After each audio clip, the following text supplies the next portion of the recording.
عليكم ورحمة الله وبركاته. الحمد لله نحمده ونستعينه ونستغفره ونعوذ بالله من شرور أنفسنا ومن سيئات أعمالنا.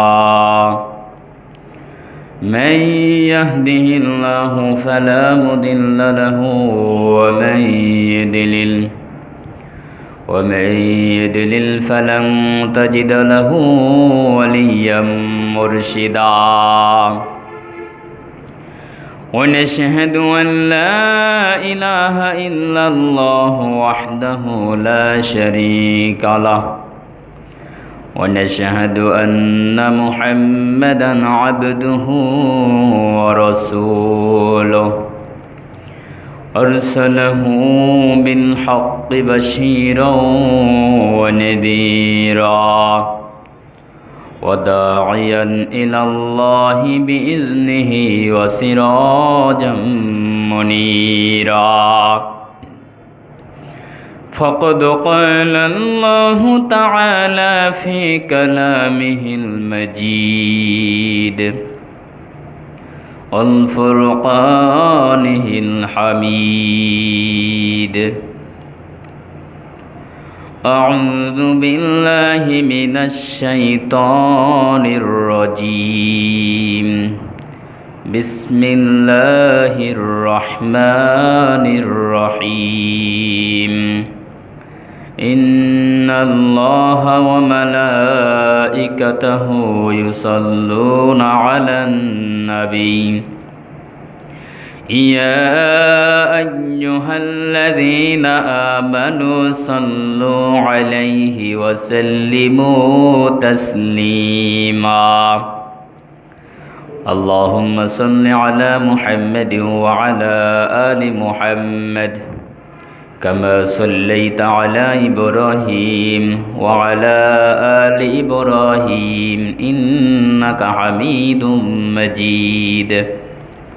اللهم بارك على محمد وعلى آل محمد كما باركت على إبراهيم وعلى آل إبراهيم إنك حميد مجيد.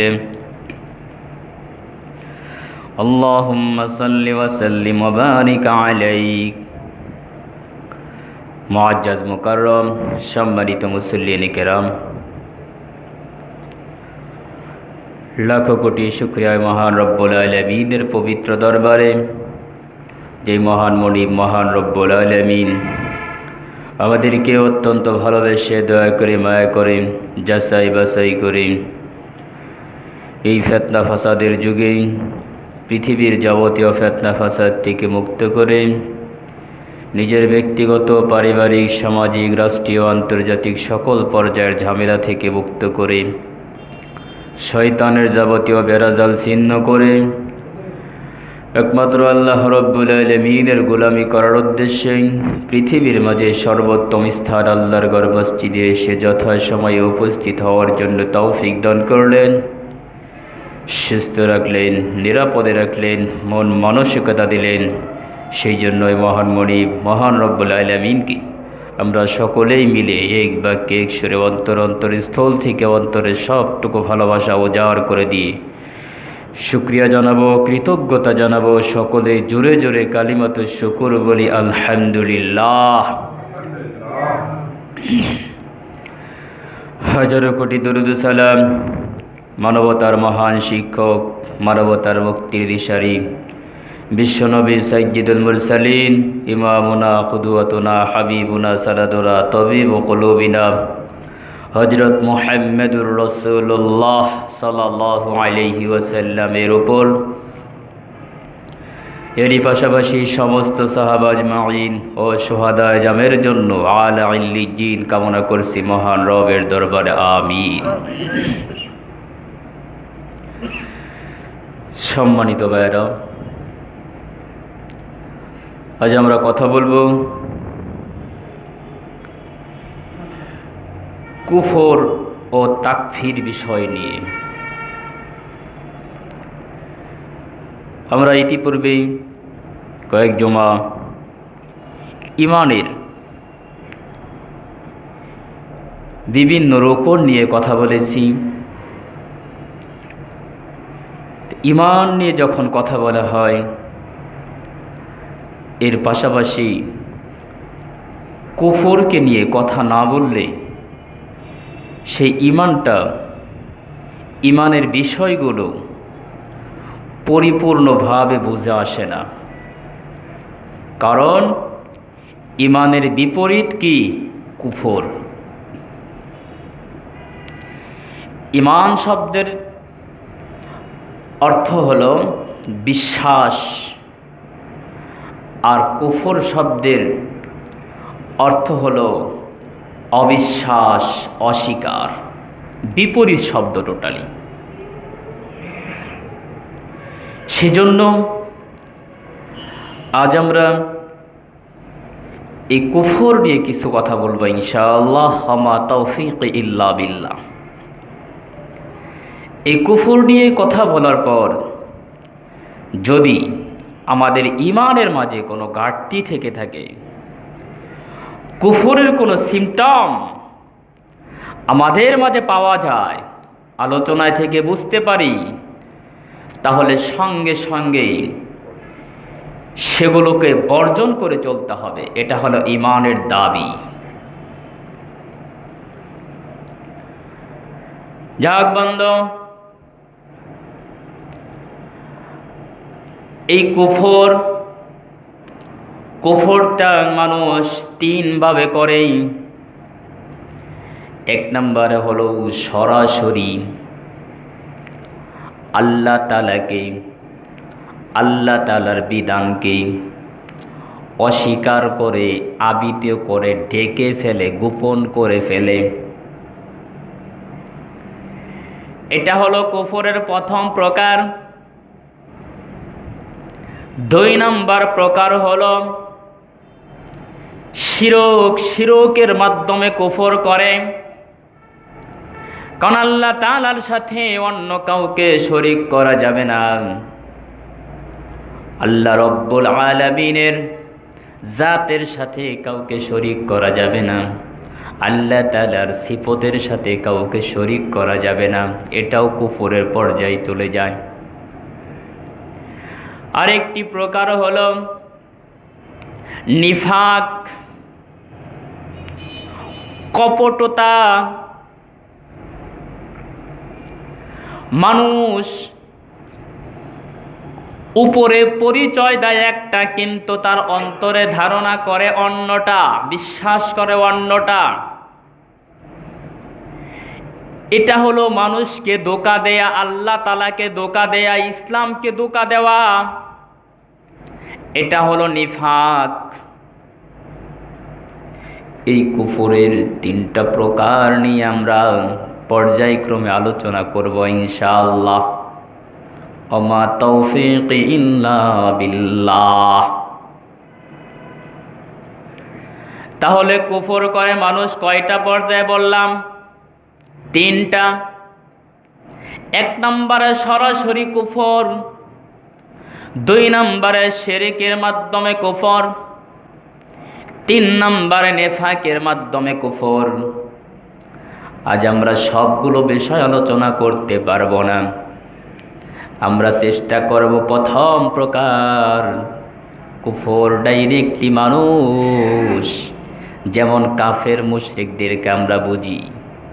কাফির তারা ডাইরেক্ট সরাসরি কাফির, তারা আল্লাহ তাআলাকে বিশ্বাস করে না।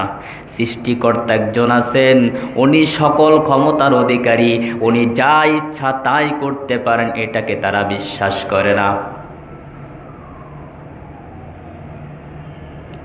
তারা বলে আনসিন ইজ এ নাথিং, যাহা আমরা দেখি না তাহা আমরা বিশ্বাস করি না। দেয়ার ইজ নো গড, আল্লাহ বলতে কিছু নাই। তাদের ভাষ্য হলো এটা। এখন সেই কুফর সম্পর্কে আল্লাহ রাব্বুল আলামিন পবিত্র কালামুল্লাহ শরীফের মাঝে কি বললেন চলুন যাই দেখা যাক। আল্লাহ রাব্বুল আলামিন সূরাতুল মুহাম্মাদের 8 এবং 9 নম্বর আয়াতের মাঝে বললেন, ওয়াল্লাযীনা কাফারু ফাতা'সাল্লাহুম ওয়া দাল্লা আ'মালাহুম যালিকা বিআন্নাহুম কাফারিহু ফাআম্মা আনজালাল্লাহু ফাআহবাতা আ'মালাহুম। আল্লাহ রাব্বুল আলামিন বললেন, আল্লাযীনা কাফারু, যারা কুফরি করেছে, ফাতা'সাল্লাহুম ওয়া দাল্লা আ'মালাহুম। আল্লাহ রাব্বুল আলামিন ওইসব কাফিরদের যাবতীয় কর্ম ব্যর্থ করে দেবেন। যারা কুফরি করেছে আল্লাহ তাআলার সাথে, তারা যত ভালো কর্ম করবে সেই কর্মের ফল কিন্তু আল্লাহ রাব্বুল আলামিন তাদের মৃত্যুর পরে তাদেরকে দেবেন না। সেই জন্য আল্লাহ তাআলা বললেন তাদের কর্মগুলোকে আল্লাহ তাআলা ব্যর্থ করে দেবেন। যালিকা বিআন্নাহুম কারিহু মা আনজালাল্লাহু ফাআহবাতা আ'মালাহুম। এটা এই জন্য যে আল্লাহ রাব্বুল আলামিন তার পবিত্র কালামুল্লাহ শরীফে যত বিধান অবতীর্ণ করেছেন তাহা তারা অপছন্দ করে। এই জন্য আল্লাহ রাব্বুল আলামিন তাদের কর্মগুলোকে নিষ্ফল করে দেবেন। কারণ যারা কাফির, আল্লাহ তাআলাকেও বিশ্বাস করে না, আল্লাহ তাআলার কোরআনের মাঝে যত অবতীর্ণ করেছেন বিধানগুলো সেগুলোকে তারা বিশ্বাস করে না, অপছন্দ করে। আল্লাহ তাআলা যেই সব বিধানগুলো দিয়েছেন সেগুলোকে তারা অপছন্দ করে। তার মানে আল্লাহ রাব্বুল আলামিন এই পবিত্র কালামুল্লাহ শরীফের মাঝে যতগুলো বিধান অবতীর্ণ করেছেন তার কোনো একটা বিধানকে যদি কোনো ব্যক্তি অপছন্দ করে যে এই বিধানটা আমার কাছে ভালো লাগে না, এইটা এইভাবে না হয়ে এইভাবে হলে ভালো হতো, এই কথাও যদি কেউ বলে তাহলে সঙ্গে সঙ্গে ওই ব্যক্তি কাফির হয়ে যাবে, ঠিক কিনা? কথাটা কার? আমার। আল্লাহ রাব্বুল আলামিন বললেন, যালিকা বিআন্নাহুম কারিহু মা আনজালাল্লাহ ফাআহবাতা আমালাহুম। আল্লাহ তাআলা যত বিধান দিয়েছেন তার কোন একটা বিধানকে যদি কেউ অপছন্দ করে তাহলে সঙ্গে সঙ্গে ওই ব্যক্তি কাফির হয়ে যাবে। আর কাফির হওয়ার পর ওই ব্যক্তি যত ভালো কাজ করুক না কেন তার কাজগুলো আল্লাহ তাআলা কবুল করবেন না, মঞ্জুর করবেন না, তার সবগুলো কাজকর্ম আল্লাহ তাআলা নিষ্ফল করে দেবেন। সেই জন্য আল্লাহ রাব্বুল আলামিনের বিধান পবিত্র কালামুল্লাহ শরীফের মাঝে যতগুলো বিধান দিয়েছেন পবিত্র কালামুল্লাহ শরীফের বিসমিল্লাহর বা থেকে নিয়ে শুরু করে মিনাল জিন্নাতি ওয়ান নাসের সিন পর্যন্ত যতগুলো বিধান, যতগুলো আয়াত, যতগুলো সূরা, যতগুলো শব্দ, যতগুলো হরফ দিয়েছেন প্রত্যেকটা বিষয়কে 100% আপনাকে বিশ্বাস করতে হবে, পছন্দ করতে হবে, তাহলেই আপনি মুমিন বান্দা হতে পারবেন। আর যদি কোনো একটা বিষয়কে, একটা হরফকেও যদি আপনি অস্বীকার করেন, অপছন্দ করেন, তাহলে আপনি আর ঈমানদার থাকতে পারবেন না, আপনি কাফির হয়ে যাবেন, ঠিক কিনা?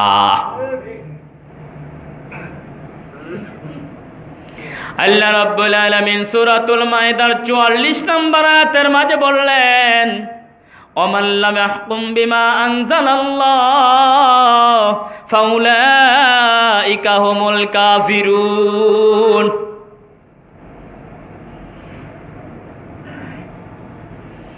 যদি কোনো ব্যক্তি আমার বিধান অনুযায়ী আমি যা নাজিল করেছি এই কোরআনে পাকের মাঝে তদ অনুসারে বিধান না দেয়, ফাইসালা না করে, বিচার না করে, তাহলে সঙ্গে সঙ্গে ওই ব্যক্তি কাফির। অমাল্লাম ইয়াহকুম বিমা আনজালাল্লাহ, আল্লাহ তাআলা যা নাজিল করেছে সেই অনুযায়ী যদি কেউ বিচার ফাইসালা না করে, বিধান না দেয়, মানুষকে আদেশ না দেয়, তাহলে সঙ্গে সঙ্গে ওই ব্যক্তি কাফির। এখন আপনার দাড়ি যতই বড় হোক না কেন, আপনার মাথায় যত বড় পাগড়ি থাক না কেন, আপনার গায়ে যত বড় কুর্তা থাক না কেন, যদি আল্লাহর বিধান অনুযায়ী আপনি বিচার ফাইসালা না করেন, আপনার সঙ্গী সাথীদেরকে আদেশ না দেন, তাহলে আপনি ইমানদার দাবি করলেও আল্লাহ তাআলা কবুল করবেন না। আল্লাহ বলবে, তুই ওই টুপি আর দাড়ি নিয়ে, লম্বা জুব্বা নিয়ে আমার কোরআনকে, আমাকে তুই মোমেন বান্দাদেরকে তুই ধোঁকা দিচ্ছিস, ঠিক কিনা? কারণ তুই আমার বিধানগুলোকে পছন্দ করিস না। আমার বিধানগুলোকে যদি তুই পছন্দ করতি, তাহলে আমি যেইভাবে রাষ্ট্র পরিচালনা করতে বলেছি ওইভাবে তুই রাষ্ট্রকে পরিচালনা করতি। যেইভাবে আমি সমাজ পরিচালনা করতে বলেছি সেইভাবেই তুই সমাজ পরিচালনা করতি। যেইভাবে আমি পরিবার চালাইতে বলেছি সেইভাবেই তুই পরিবার চালাইতি।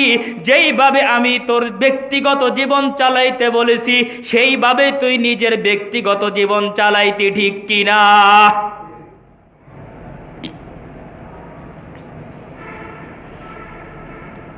কারণ তুই মোমেন বান্দা দাবি করিস, দুনিয়ার কিছু স্বার্থের জন্য মানুষকে পরিচয় দিস তুই মোমেন। তুই বাইতুল্লাহ গিয়ে হজ করে আসিস, রমজান মাসে রোজা রাখিস, মসজিদে গিয়ে নামাজ পড়িস, আবার ওই দুর্গা পূজায়ও যাস, আবার ওই বড়দিনের অনুষ্ঠানেও যাস।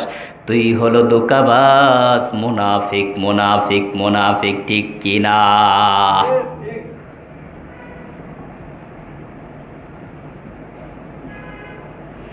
কারণ তুই যদি মোমেন বান্দা হইতি, তো কি আমি রাষ্ট্র ক্ষমতায় বসিয়েছিলাম? তুই বলতি আল্লাহ রব্বুল আলামিন দৈনিক 5 ওয়াক্ত নামাজ ফরজ করেছে, আমার রাষ্ট্রে আমার যতটুকু ক্ষমতা আছে আমার ক্ষমতাকে প্রয়োগ করে আমার রাষ্ট্রের প্রত্যেকজন জনগণ যেন 5 ওয়াক্ত নামাজ পড়তে পারে সেই পরিবেশ আমি তৈরি করে দেব, ঠিক কিনা? আল্লাহ তাআলা বলেছে, চোরের হাত কেটে দাও, আমার রাষ্ট্রের এরিয়ার মাঝে কোনো চুরি হতে পারবে না।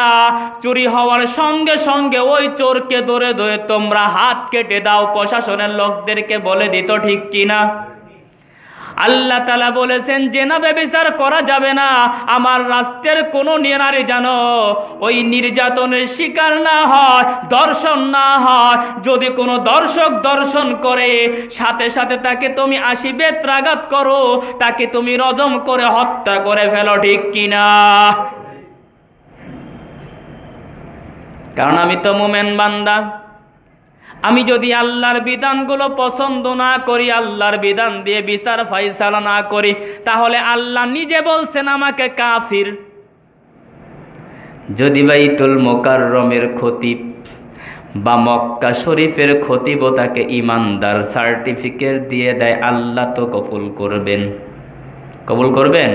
কারণ আল্লাহ তো বলে দিয়েছেন কাফির। কারণ আল্লাহ যদি কাফির ঘোষণা করে, ওই ব্যক্তিকে যদি আল্লাহর নবীও ইমানদার ঘোষণা করত, তারপরও ওই ব্যক্তি ইমানদার হতে পারত না, ঠিক কিনা?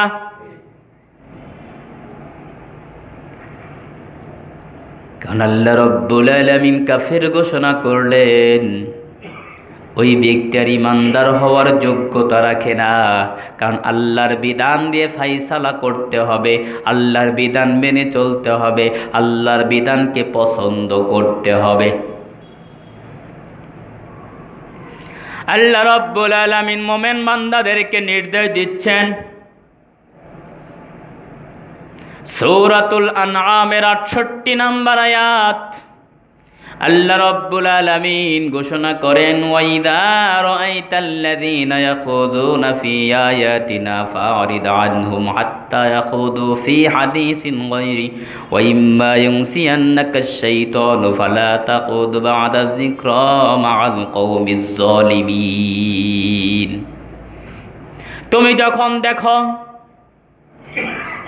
তুমি যখন দেখো আমার আয়াত নিয়ে কেউ উপহাসমূলক আলোচনা করছে, আল্লাহর কোরআনের বিধান নিয়ে এই জমিনে কি উপহাস করে না? যদি তুমি দেখো আমার আয়াত নিয়ে কেউ উপহাস করছে, ওই কাফির মুশরিকদের দল, মুনাফিকের দল, তাহলে তুমি তাদের থেকে দূরে সরে যাও। আল্লাহ তাআলার নির্দেশ, وَإِذَا رَأَيْتَ الَّذِينَ يَخُوضُونَ فِي آيَاتِنَا فَأَعْرِضْ عَنْهُمْ حَتَّى يَخُوضُوا فِي حَدِيثٍ غَيْرِهِ, যতক্ষণ পর্যন্ত তারা অন্য প্রসঙ্গে ফিরে না আসে।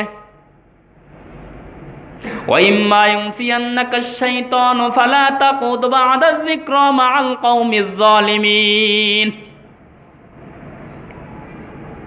আর যদি তোমাকে শয়তান, ইবলিস শয়তান ধোঁকায় ফেলে দেয়, ইবলিস শয়তান আমাদেরকেও ধোঁকা দেয় কিনা? ধোঁকা দেওয়ার কারণে আমরা অনেক সময় অন্যায় অবিচার করে ফেলি। যারা অন্যায় অবিচার করছে, আল্লাহর বিধান নিয়ে অনেকে উপহাস করে, ওই সময় মুসলমানের সন্তানরাও হাতে তালি দেয় কিনা? আল্লাহ তাআলা বললেন, যদি তোমাকে শয়তান ধোঁকা দিয়েই ফেলে, তোমার স্মরণ আসার সাথে সাথে তাদের সাথে আর তুমি বসে থেকো না। ওই জালেমদের সাথে তুমি আর বসে থাকবা না, কারণ তোমাকে আমি কমন সেন্স দিয়েছি। তুমি হয়তো প্রথম দিকে ভুলে গিয়েছিলে, ভুলে যাওয়ার কারণে তাদের সাথে তুমি সঙ্গ দিয়েছো। যখন তোমার এই বিবেক নাড়া দিবে যে এটা আল্লাহর বিধানের পরিপন্থী, আল্লাহর বিধান এটা নয়, তখন সাথে সাথে তুমি তাদের থেকে সরে যাও, তাদের সাথে আর বসে থেকো না।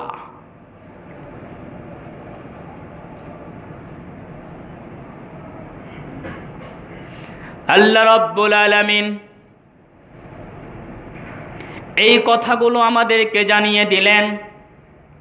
মুসলমানের সন্তানরাও ওই হিন্দু, বৌদ্ধ, খ্রিস্টানরা যখন তাদের অনুষ্ঠান নিয়ে মেতে উঠে, তারা যখন আনন্দ উল্লাসে লাফাতে থাকে, আজকে মুসলমানের সন্তানরাও তাদের সাথে সঙ্গ দেয় কিনা? তাদের সাথে সঙ্গ দেয়, তাদেরকে সাপোর্ট দেয়, তাদেরকে বলো তোমাদের কাজ তোমরা করতে থাকো, তোমাদেরকে কেউ বাধা দিলে সেখানে আমরা প্রোটেক্ট করব, আছে না নাই? যদি ওই মুসলমানের সন্তানরা এই কোরআনের মাহফিলগুলো বন্ধ করে দেয়, আছে না নাই?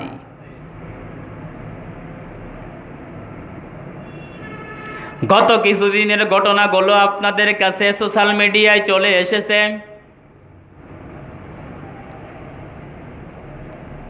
বর্তমান যুগের তারুণ্যের অহংকার, তরুণদের হৃদয়ের স্পন্দন, আল্লামা তারেক মনোয়ার সাহেবের কোরআনের তাফসিরগুলো বন্ধ করে দেয়া হচ্ছে বিভিন্ন জায়গায়। আরেক তারুণ্যের অহংকার, ডক্টর মিজানুর রহমান আজহারি ভাইয়ের বিভিন্ন জায়গায় তাফসির কোরআন মাহফিলগুলো বন্ধ করে দেয়া হচ্ছে। কারণ বাংলার জমিনে তো আর ওই হিন্দু, খ্রিস্টান, বৌদ্ধদের সন্তানরা এই কোরআন তাফসির মাহফিলগুলোকে বন্ধ করার সাহস পাবে না, ঠিক কিনা?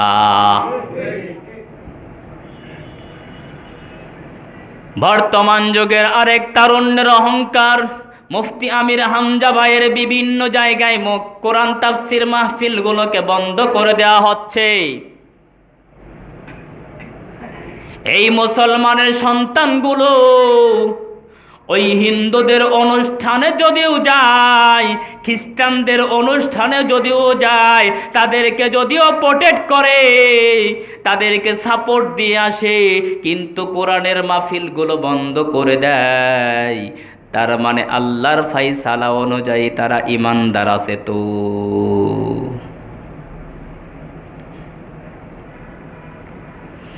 وقال الذين كفروا لا تسمعوا لهذا القرآن والغوا فيه لعلكم تغلبون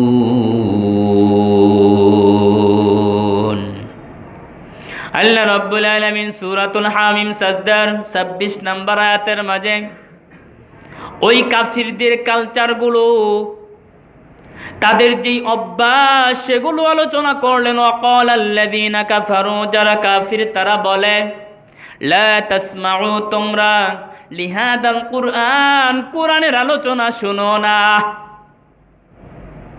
এটা কাদের কালচার? কোরআনের আলোচনাগুলো শুনতে নিষেধ করে। এই কালচারটা কাদের? কাফির যারা, তাদের।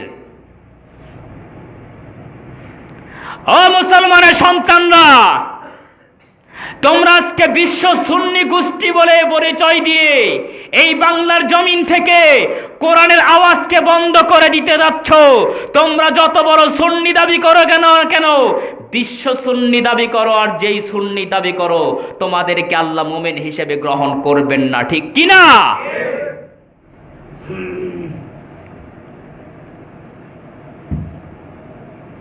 তোমরা এত বড় বড় ইসলামিক স্কলারদেরকে আজকে কাফির ঘোষণা করছো।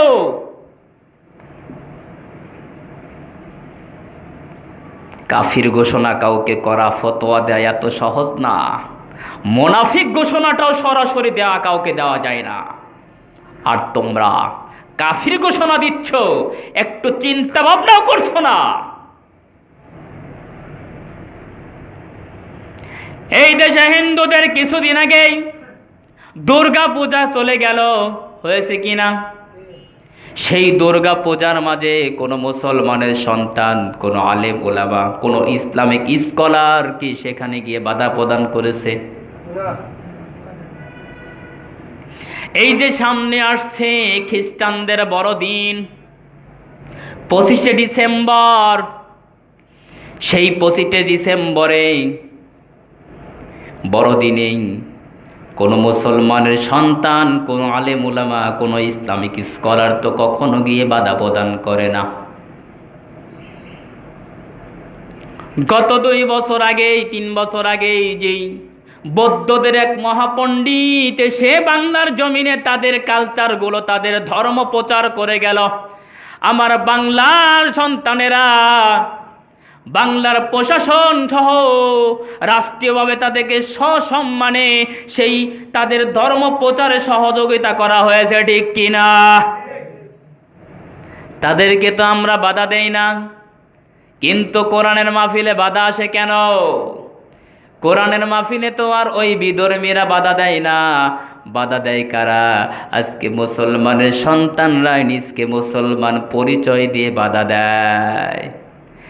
কারণ ঘরের মাঝে যদি চোর থাকে তাহলে চুরি করা বন্ধ করা যায় না, ঠিক কিনা? চোর যদি বাহির থেকে আসে তাহলে তাকে শাস্তি দেওয়া যায়, সে চোরকে ধরা যায়, চুরি বন্ধ করা যায়। নিজের ঘরেই যদি চোর থাকে সংসারের মাঝে, তাহলে সেখান থেকে চুরি বন্ধ করা যায় না, চোরের বিচারও করা যায় না। কিন্তু এইসব ধোঁকাবাজ মুসলমানদেরকে ধরে ধরে ফাঁসির কাস্টে ঝোলানো দরকার আছে না নাই? কারণ ওরা ইসলামের বন্ধু নয়, ওরা হলো ইসলামের শত্রু, ঠিক কিনা? ওরা ইসলামের শত্রু। আজকে যারা ইসলামের বিজয় চায় না এই জমিনের মাঝে, তারাই কোরআনের মাহফিলগুলো বন্ধ করে দেয়, ঠিক কিনা? যারা ইসলামের বিজয় চায় না তারাই ইসলামী রাজনীতিকে বন্ধ করে দিতে যায়, ঠিক কিনা?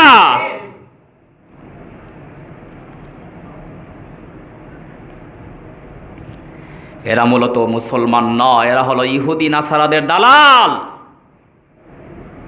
কারণ মুসলমান হলে তারা ইসলামিক কোনো কার্যকলাপে বাধা প্রদান করতে পারত না, ঠিক কিনা?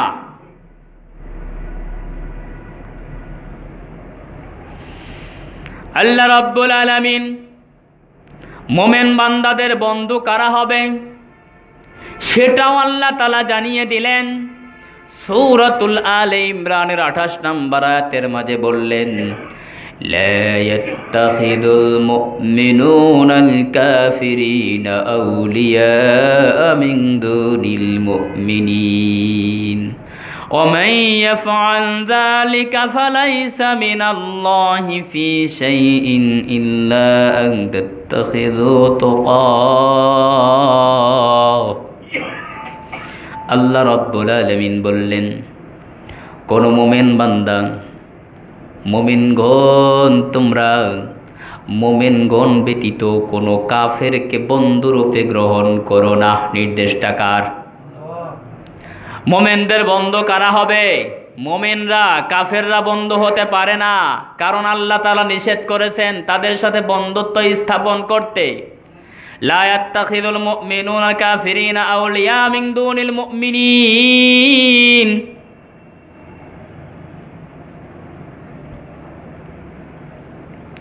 মুমিনগণ, তোমরা মুমিনগণ ব্যতীত কোন কাফেরদেরকেই বন্ধুরূপে গ্রহণ করো না। ومن يفعل ذلك فليس من الله في شيء إلا أن تتقوا منهم تقاه। আর যদি তোমরা কেউ নিজের আত্মরক্ষার জন্য তাদের সাথে অভিনয় করতে গিয়ে তাদের সাথে মিশো।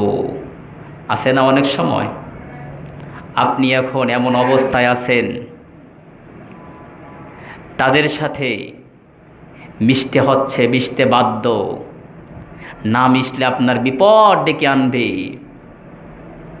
আপনি হয়তোবা তখন ওই কোনো রাজনৈতিক দলের সাথেও মিশতে পারেন। অনেক বড় বড় লিডার, তাদের সাথে না মিশলে আপনার সমস্যা হতে পারে। কিন্তু আপনি তখন চিন্তা করলেন, তাদের সাথে সাময়িকভাবে একটু মিশে আমি যদি ইস্টাবলিশ হয়ে ইসলামের জন্য কল্যাণ ডেকে আনতে পারি, এই চিন্তা করে আপনি মিশতে পারেন। মেশার পরে যদি দেখেন তারা যদি আপনার আল্লাহ তাআলাকে নিয়ে, আল্লাহর কোরআনকে নিয়ে, আল্লাহর নবীকে নিয়ে কখনো বিদ্রুপ করে, কখনো উপহাসমূলক কথা বলে, কোনো বক্তব্য দেয়, তখন তাদের সাথে আর মিশে থাকতে আপনি পারবেন না। ঠিক কি না?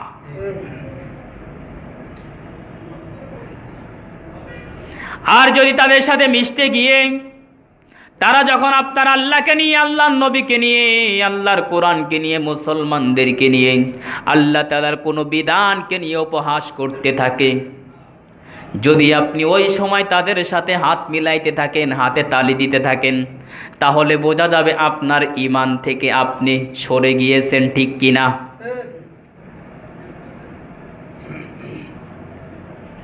لا يتخذ المؤمنون الكافرين أولياء من دون المؤمنين ومن يفعل ذلك فليس من الله في شيء إلا أن تتقوا منهم تقاه। যদি তোমার আল্লাহ তাআলাকে নিয়ে কখনো কি করে তারা উপহাস করতে থাকে, আল্লাহর বিধানকে নিয়ে উপহাস করতে থাকে, আল্লাহর নবীকে নিয়ে উপহাস করতে থাকে, তখন তুমি তাদের সাথে থেকে দূরে সরে যাও, তাদের থেকে তুমি সম্পর্ক ছেদ করে ফেলো। কিন্তু দেখা যায় এই মুসলমানের সন্তানগুলো তাদের সাথে রাজনীতি করতে গিয়ে, তাদের সাথে মিশতে গিয়ে ওই শয়তানগুলো যখন আমার আল্লাহকে নিয়ে, আল্লাহর নবীকে নিয়ে, আল্লাহর কোরআনকে নিয়ে, আল্লাহর বিভিন্ন বিধানকে নিয়ে উপহাস করতে থাকে, তখন তারাও সাথে সাথে হাতের তালি দেয়। যদি কোনো মুসলমান ওই সময় ওই শয়তানদের বিরুদ্ধে কোনো স্লোগান তুলে, ওই মুসলমানের যেই সন্তানগুলো তাদের সাথে হাত মিলিয়েছিল তারাই আবার মুসলমানদের বিরুদ্ধে লেগে যায়। ঠিক কি না? আছে না নাই? এতটুকু অনুমতি আল্লাহ তাআলা আপনাকে দেয়নি। আপনি শুধুমাত্র আত্মরক্ষার জন্য তাদের সাথে মিশতে পারেন, এর চাইতে বেশি কিছু নয়। মিশতে গিয়ে নিজেকে বিলীন করে দেবেন, নিজের সব কিছু ছেড়ে দেবেন, ঈমান আমল সব কিছু ছেড়ে দেবেন, আল্লাহ রাব্বুল আলামিন এতটুকু আপনাকে অনুমতি দেয়নি। সেই জন্য বন্ধু সাবধান সাবধান সাবধান। আল্লাহ রাব্বুল আলামিন আপনাকে বিবেক দিয়েছে, বুদ্ধি দিয়েছে, জ্ঞান দিয়েছে। সেই বিবেক বুদ্ধি জ্ঞান আপনাকে কাজে লাগাতে হবে। আল্লাহ রাব্বুল আলামিন ঘোষণা করেছেন, ইসলাম ব্যতীত অন্য কোনো ধর্ম আল্লাহ তাআলার কাছে কোনো মূল্য নাই। আল্লাহ রাব্বুল আলামিন সূরাতুল আল ইমরানের 19 নম্বর আয়াতের মাঝে বললেন, ইন্নাদ-দীনা ইনদাল্লাহিল ইসলাম। আল্লাহ তাআলার নিকট একমাত্র মনোনীত পছন্দনীয় ধর্ম হলো ইসলাম। কি? ইসলাম। একমাত্র ধর্ম যখন আল্লাহ তাআলা উল্লেখ করেছেন, এরপরে বোঝা যায় যে অন্য যত ধর্ম আছে এইগুলোকে আল্লাহ তাআলা কোনো ধর্মই মনে করে না। অনেকেই বলেন যে ইসলাম ধর্ম হলো উত্তম ধর্ম। উত্তম ধর্ম বলার সাথে সাথে এখানে আর একটা সুযোগ পাওয়া যাচ্ছে, সেটা হলো অন্যান্য ধর্ম সেগুলো ধর্ম কিন্তু অনুত্তম। ঠিক কিনা? এই কথা বলার সুযোগ নাই যে ইসলাম উত্তম ধর্ম। ইসলাম হলো একমাত্র ধর্ম। কি বলতে হবে? ইসলাম একমাত্র ধর্ম, অন্য কোন ধর্ম কোনো ধর্মই না।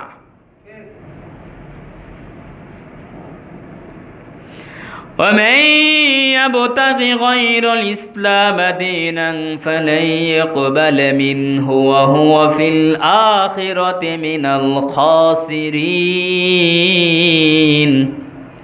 আল্লাহ রাব্বুল আলামিন সূরাতুল আল ইমরানের 85 নম্বর আয়াতের মাঝে ঘোষণা করলেন, ওমান ইয়াবতাগি গায়রাল ইসলাম দীনান ফালান ইয়াকবালা মিনহু।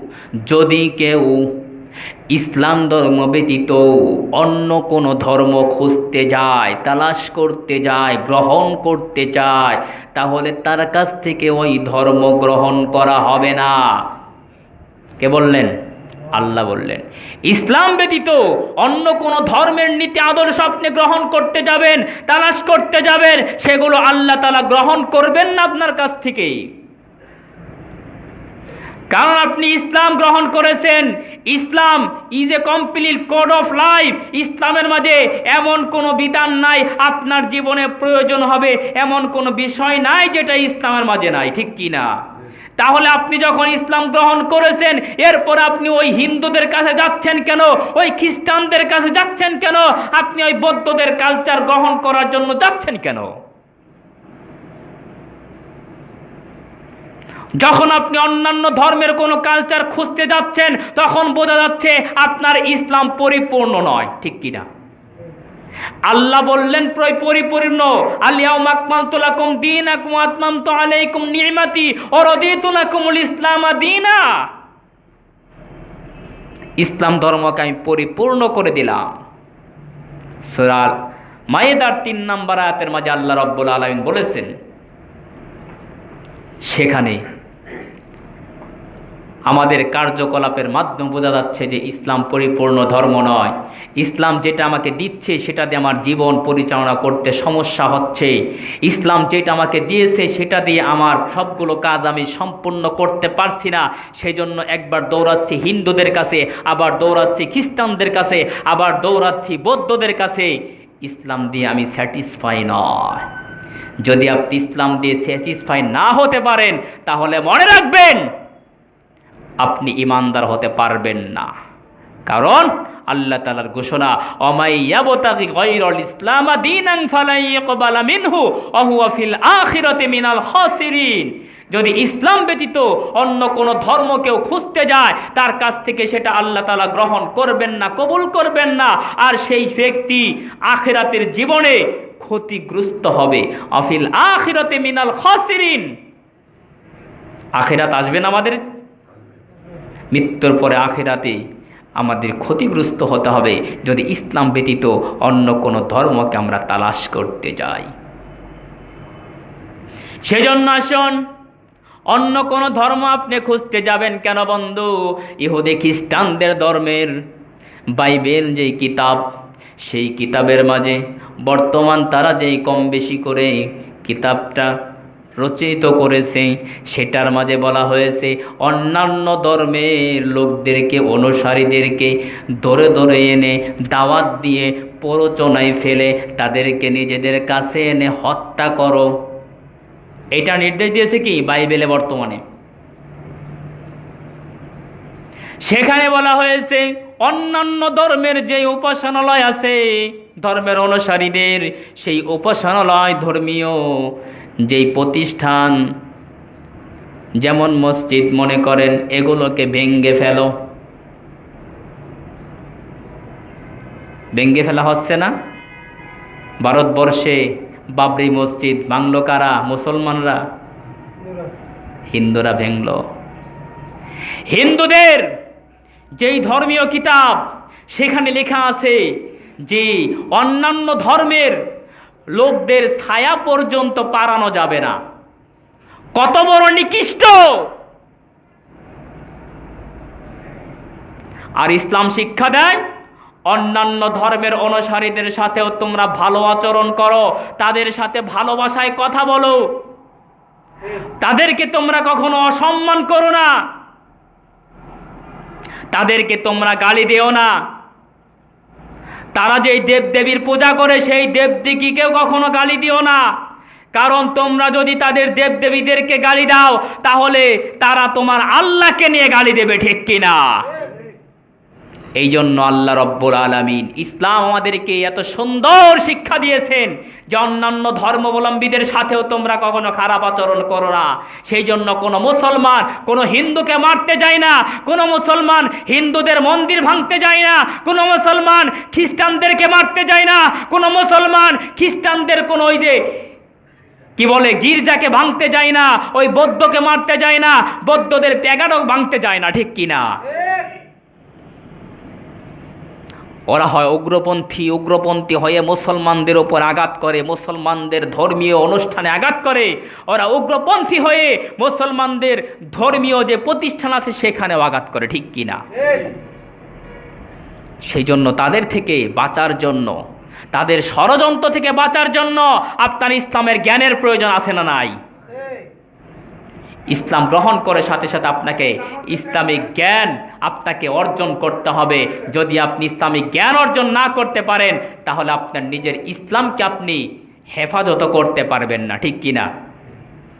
সেজন্য কি করতে হবে দেখুন, ইসলাম গ্রহণ করে শুধুমাত্র বসে থাকলে হবে না। ইসলামের যেই কিতাব, সেই কিতাবের নাম কি? আল কোরআন।